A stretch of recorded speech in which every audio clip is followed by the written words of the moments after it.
Print media మిత్రులందరికీ కూడా మన నమస్కారాలు తెలియజేస్తా ఉన్నాను. నిన్న కోమటిరెడ్డి వెంకటరెడ్డి గారు హరీష్ రావు గారిని విమర్శించిన తీరు చూస్తే చాలా బాధ అనిపించి ఇలా కంపల్సరీ ప్రెస్ మీట్ పెట్టాలన్న ఒక ఉద్దేశంతో ఇలా హుజరాబాద్ లో ఉన్నప్పటికీ 2-3 ప్రోగ్రాంలు క్యాన్సిల్ చేసుకుని అయినా ఇలా కరీంనగర్కి వచ్చి హెడ్ క్వార్టర్ లో ప్రెస్ మీట్ పెట్టడం జరుగుతూ ఉన్నది. కోమటిరెడ్డి వెంకటరెడ్డి గారికి మంత్రి కాగానే గంట గౌరవం బాగా పెరిగింది. ఆయన మంత్రిలాగా మాట్లాడతలేడు, ఒక మూర్ఖుల్లాగా మాట్లాడుతూ ఉన్నాడు. నిన్న హరీష్ రావు గారిని విమర్శించిన తీరు చూస్తుంటే ఆయన మానసిక పరిస్థితి బాగలేదనిపిస్తా ఉంది. 4-5 పెగ్గులు దాగి మందు దాగి నిన్న ప్రెస్ మీట్ పెట్టి హరీష్ రావు గారిని తిడుతా ఉన్నారు. ఇలా ఈ రాష్ట్ర మంత్రివర్గంలోనే సబ్జెక్టు లేని సన్యాసే కోమటిరెడ్డి వెంకటరెడ్డి ఒక జోకర్, ఒక బ్రోకర్, ఒక తాగుబోతోడు. హౌలా పనులైనా హవాలా దందాలైనా కోమటిరెడ్డి వెంకటరెడ్డితోనే సాధ్యం అని చెప్పి సందర్భంగా మీ అందరికి కూడా తెలియజేస్తా ఉన్నాను. వెంకన్న, నీకు సిగ్గు అనిపిస్తలేదా? నీకు సిగ్గు, శరము, లజ్జ, మానం లేదా అని నేను అడుగుతా ఉన్నాను. జూనియర్ అయిన రేవంత్ రెడ్డి కింద పనిచేయడానికి నీకు సిగ్గు అనిపిస్తలేదా? ఒక తెలంగాణ ద్రోహి రేవంత్ రెడ్డి, అట్లాంటి రేవంత్ రెడ్డి గారి కింద పనిచేస్తుంటే నీకు సిగ్గు అనిపిస్తలేదా, శరం అనిపిస్తలేదా అని నేను అడుగుతా ఉన్నా. ఇవాళ అందుకే నాకు వెంకన్నకి దేవుడు కోడికున్న దిమాగ్ కూడా వెంకన్నకి లేదని నేను అంటా ఉన్నాను. ఆయన మాట్లాడే తీరు, ఆయన మాట్లాడే భాష, ఆయన ఏం మాట్లాడతాడో ఎవరికి తెలియదు సబ్జెక్ట్. ఎస్, హరీష్ రావు గారు ఒక ఛాలెంజ్ని విసిరిండు. దాన్ని మీరే అన్నారు కదా.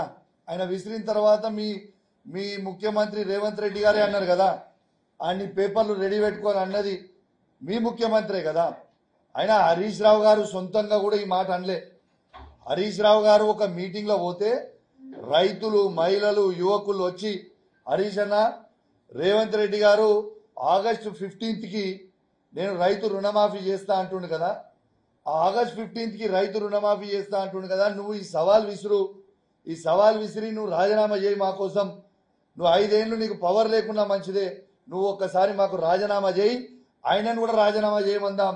ఈ సవాల్ని స్వీకరిస్తే దీంతోనన్నా మాకు నమ్మకం వస్తుంది ఒక్కసారి అని ప్రజలు అడిగిరండి హరీష్ రావు గారిని.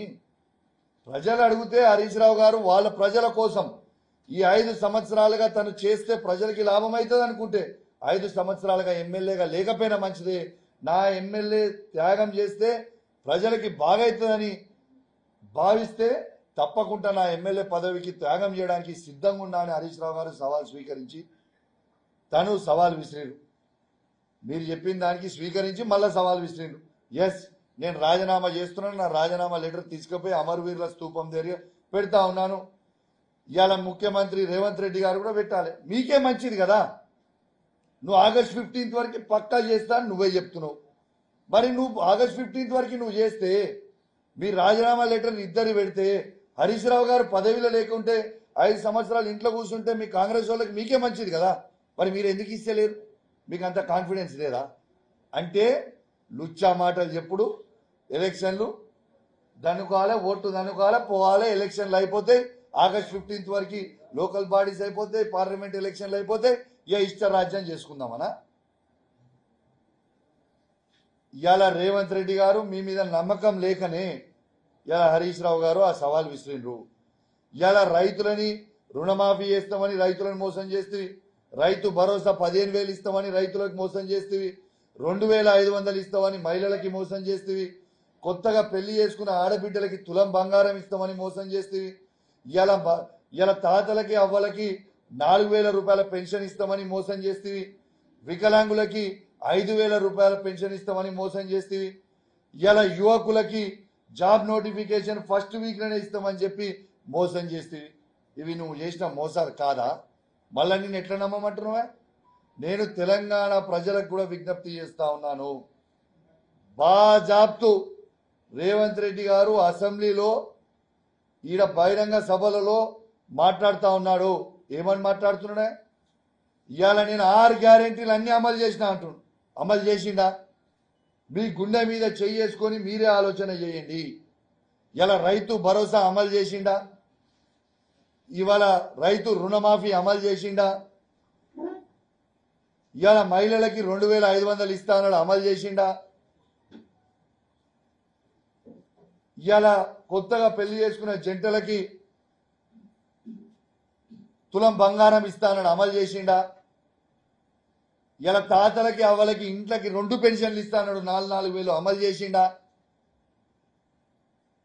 ఇలా యువకులకి రాగానే జాబ్ నోటిఫికేషన్ 2 లక్షల మందికి జాబ్ నోటిఫికేషన్ ఇస్తా అన్నాడు, అమలు చేసిండా? ఒక్కసారి మీరు ఆలోచన చేయండి.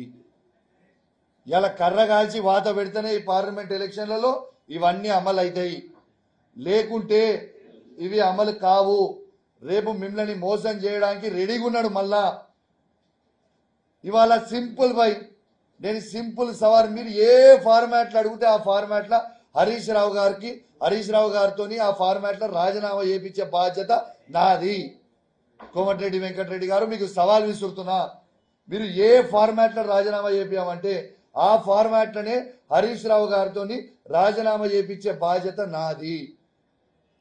అదే ఫార్మాట్ల ముఖ్యమంత్రిని రాజీనామా చేయించే బాధ్యత నువ్వు తీసుకుంటావా? ఈ సవాల్ని నువ్వు స్వీకరిస్తావా చెప్పు. నేను స్వీకరించడానికి నేను రెడీగా ఉన్నా. ఈ సవాల్ నా సవాల్ని నువ్వు స్వీకరించడానికి రెడీగా ఉన్నావా?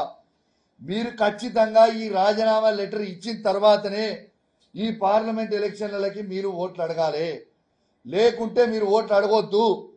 దయచేసి మీకు దండం పెట్టి చెప్తా ఉన్నా, తెలంగాణ ప్రజలారా, ఇప్పటికే ఆయన చెప్పిన మాటలు విని మనము అసెంబ్లీ ఎలక్షన్లలో మోసపోయినాం.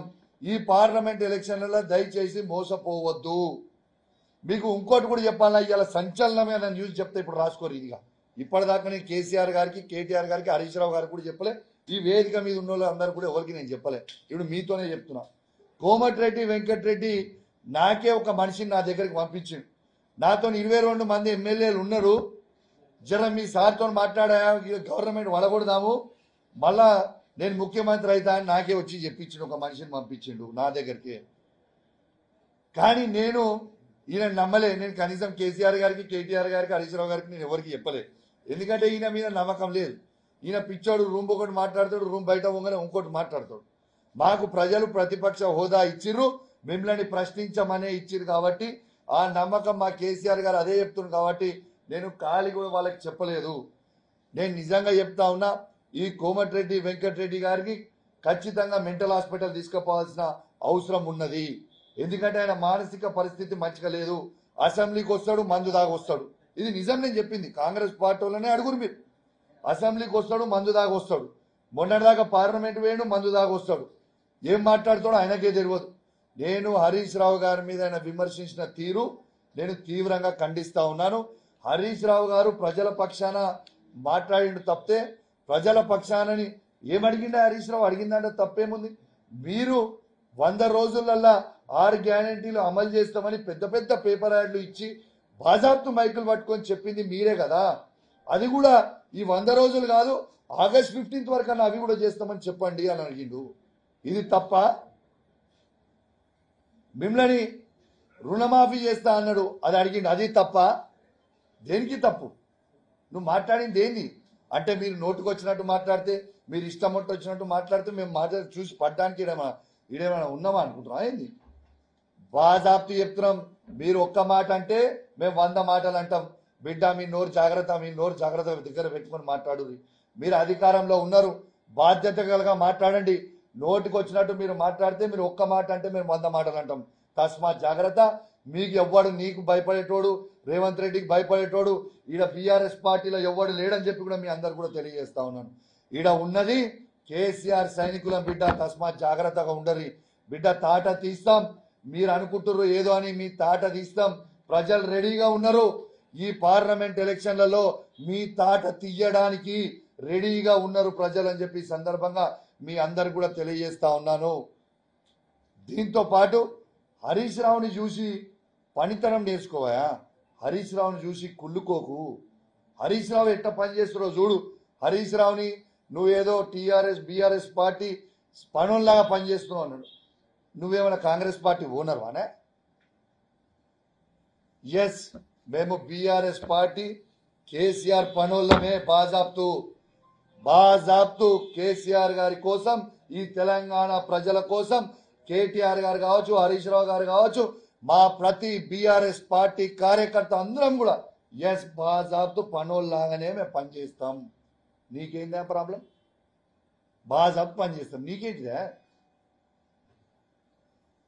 నువ్వు చెప్పిన 6 గ్యారెంటీలు చేయరి. వీళ్ళకి ఈయన R&B శాఖ మంత్రి సిగ్గు లేకుండా కేసీఆర్ గారు ఇచ్చిన రోడ్ల పనులన్నీ కూడా క్యాన్సిల్ చేస్తున్నాడు. రోడ్లన్నీ క్యాన్సిల్ చేస్తున్నావు, పెద్ద పెద్ద మాటలు మాట్లాడుతున్నావు. ఇవాళ అగ్రిమెంట్లు అయినాయి, పనులు చేసేటి అన్ని కూడా క్యాన్సిల్ చేస్తున్నావు. పని చేయరానైనా అంటే ఈ ఇష్టం ఉన్నట్టు మాట్లాడుతున్నావు. మళ్ళా చెప్తున్నా, మళ్ళొక్కసారి మీ అందరికి చెప్తున్నా, ఇలా హౌలా కానీ పనులు కానీ, ఇలా హవాలా దందాలు కానీ ఇలా కోమటిరెడ్డి వెంకటరెడ్డి గారితోనే సాధ్యము. నువ్వు నోరు దగ్గర పెట్టుకోకపోతే ఇంకా ఇష్టం ఉన్నట్టు మాట్లాడతాము. తస్మాత్ జాగ్రత్త అని చెప్పి సందర్భంగా మీకు తెలియజేస్తా ఉన్నాను. వాస్తవంగా చెప్పాలంటే ఒక చదువుకున్న వ్యక్తిగా నాకు ఇట్లా మాట్లాడడం ఇష్టం లేదు, కానీ తప్పుతలేదు. వాళ్ళు నోటికి వచ్చినట్టు మాట్లాడుతున్నారు, ఇష్టం ఉన్నట్టు వచ్చినట్టు మాట్లాడుతున్నప్పుడు మేము మాట్లాడకపోతే ఎట్లండి? ఇలా ఖచ్చితంగా మేము చెప్తున్నాం, మళ్ళా చెప్తున్నా వెంకన్న, నీకు దమ్ముంటే రేవంత్ రెడ్డి నువ్వు మొగోళ్ళే అయితే ఈ సవాల్ని మీరు స్వీకరించుర్రి. మీరు ఏ ఫార్మాట్లో రమ్మంటే ఆ ఫార్మాట్లో రాజీనామా చేయించే బాధ్యత హరీష్ రావుది, నాది. హరీష్ రావు గారు రాజీనామా చేయించే బాధ్యత నాది. నీకు దమ్ముంటే, రేవంత్ రెడ్డికి దమ్ముంటే, మొగోళ్ళు అయితే అదే ఫార్మాట్లో మీరు రాజీనామా లెటర్ పెట్టుర్రి. ఈ రాజీనామా లెటర్ పెట్టిన తర్వాత ఇప్పుడు యాక్సెప్ట్ చేయరు కదా. ఆగస్టు 15 తర్వాత మీరు చేయకపోతే మీరు యాక్సెప్ట్ చేస్తారు, మీరు చేస్తే హరీష్ రావు యాక్సెప్ట్ చేస్తారు. చలో, వీఆర్ రెడీ. మీకు దమ్ముంటే స్వీకరించరని నేను ఈ సవాల్ని విసురుతా ఉన్నాను. జై తెలంగాణ, జై కేసీఆర్, జై కేటీఆర్, జై హరీష్ రావు.